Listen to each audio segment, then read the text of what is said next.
কেউ কেউ ভয় পায় না এটা দেখাতে এসেছি। সেকেন্ড যে কারণে এসেছি সেটা হচ্ছে বেগম খালেদা জিয়ার প্রতি আমার ব্যক্তিগত শ্রদ্ধাবোধ খুব ক্লোজলি ফলো করেছি। আমার কাছে মনে হয় উনি এত দেশপ্রেমী, এত ভালোবাসেন দেশকে।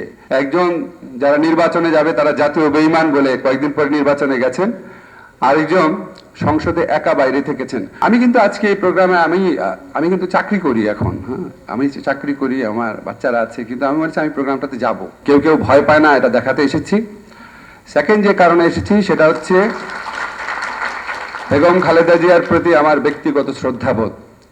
আমি কোনোদিন বিএনপির কোনো কিছুর সাথে ইনভলভ ছিলাম না।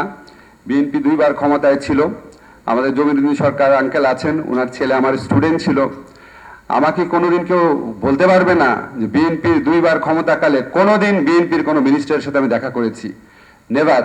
তারা প্রত্যেকে পার্সোনালি আমার প্রচন্ড ক্লোজ ছিলেন, বিকজ আমি সাংবাদিক ছিলাম। আব্দুল হাই শিকদার ভাই জানেন, মান্নান ভুইয়া, ডক্টর খন্দকার মোশাররফ হোসেন, সালাম তালুকদার, ওনারা আমার এত ক্লোজ ছিলেন। মান্নান ভুইয়ার গাড়ি ছিল, উনি গাড়িতে করে আমাকে শাহবাগ নামিয়ে দিতেন মাঝে মাঝে যখন সাংবাদিকতা করতাম। তো আমি কিন্তু কোনোদিন কখনো, বিএনপি 2 টার্মে ক্ষমতায় ছিল, কোনোদিন কোনো মিনিস্টারের অফিসে বাসায় কোনোদিন কখনো যাই নাই। আপনারা দেখেছেন আমি টেলিভিশনে সবসময় বলি যে প্রেসিডেন্ট জিয়াউর রহমানের প্রতি আমার শ্রদ্ধাবোধ, বেগম জিয়ার প্রতি আমার শ্রদ্ধাবোধ। আমার এই শ্রদ্ধাবোধের জন্ম কোনো সুবিধাবাদের কারণে না।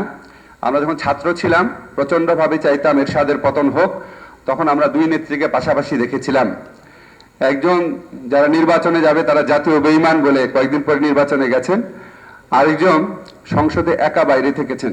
তখন কিন্তু জামাতও গেছে ইলেকশনে 86, এটা আপনাদের ভোলা উচিত না। 86-এ জামাত, জাতীয় পার্টি, আওয়ামী লীগ সবাই ইলেকশনে গেছে। তখন বেগম জিয়া যখন 88-এর দিকে আন্দোলনটা একদম পড়ে যায়, আমি তখন বিচিত্রা রিপোর্টার, 88, 89, তখন ওনারা কর্মসূচি করতেন যে বিমান অফিস ঘেরাও কর্মসূচি, মতিঝিল কেন্দ্রিক অনেক কর্মসূচি থাকতো। আমি জানি না, হয়তো খোকন ভাই, মিলন ভাই আপনারা হয়তো তখন উপস্থিত থাকতেন, আপনারা জানেন, আলম ভাই আছেন। তুমি দেখতাম পুলিশ ধাওয়া করতো, উনি বিচিত্র অফিসে চলে আসতেন, অল্প কিছু লোক।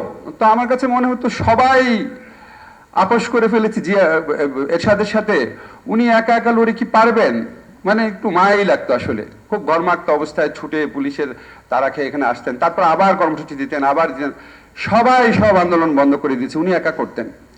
তো উনার এই ত্যাগ, উনার এই দৃঢ় প্রতিজ্ঞা, উনার গণতন্ত্রের জন্য স্যাক্রিফাইস, এগুলি দেখে উনার প্রতি শ্রদ্ধাবোধ হয়েছে, অন্য কোনো কারণে না। এবং আপনারা কিন্তু লক্ষ্য করে দেখবেন, আমি জানি না আপনারা লক্ষ্য করেছেন কিনা, 90-এর গণ অভ্যুত্থানের পর 3টা দলের ছাত্রনেতা বিএনপিতে জয়েন করে, খুব ক্লোজলি ফলো করেছি। আমার কাছে মনে হয় উনি এত দেশপ্রেমী, এত ভালোবাসেন দেশকে। আপনাদের 2টা উদাহরণ দেখাই। যখন সংসদীয় সরকার প্রতিষ্ঠার আন্দোলন হলো, উনি যখন মনে করেছেন আচ্ছা ঠিক আছে সবাই চাচ্ছে, উনি আপোষ করেছেন। যখন তত্ত্বাবধায়ক সরকার প্রতিষ্ঠার আন্দোলন হলো, উনারাও একটা খুব বিতর্কিত নির্বাচন করেছিলেন, কিন্তু এই সরকারের মতো জনগণকে মেরে কেটে গায়েবী মামলা দিয়ে বিভিন্ন বাহিনীকে ইউজ করে ক্ষমতায় থাকার চেষ্টা করেনি। তত্ত্বাবধায়ক সরকার মেনে নিয়েছেন, তত্ত্বাবধায়ক সরকার প্রতিষ্ঠা করে উনারাই প্রতিষ্ঠা করে গেছেন। দেশের স্বার্থে এই ফ্লেক্সিবিলিটি আমরা অন্য অনেকের মধ্যে দেখি না। আমরা তাদেরকে আপোষহীন দেখি নিজের স্বার্থের প্রশ্নে, নিজের পরিবারের স্বার্থের প্রশ্নে, নিজের দলের স্বার্থের প্রশ্নে, আর সমঝোতা করতে দেখি দেশের স্বার্থের প্রশ্নে, অন্য দেশের কাছে নিজের স্বার্থ বিকিয়ে দেওয়ার ক্ষেত্রে। তো বেগম জি এখানে একটা অনেক বড় এক্সেপশন ছিলেন। এই 2টা জিনিস আমাকে সবসময় মনে হয়েছে আমি এই প্রোগ্রামটাতে যাবো, কোনো যেন ভুলে না যে এই প্রোগ্রামটাতে এসেছি। তা আমি বইটা দেখেছি, বইটা দেখে আমার খুব ভালো লেগেছে। আমি এটা ইংরেজি যখন হয়েছিল এখানে পাবলিকেশন, আমি ছিলাম ওখানে, সেখানে আমি অল্প কিছুক্ষণ বক্তব্য রেখেছিলাম। পরে আমি দেখলাম এটা প্রায় 20 লক্ষ লোক দেখেছে একটা ক্লিপসে।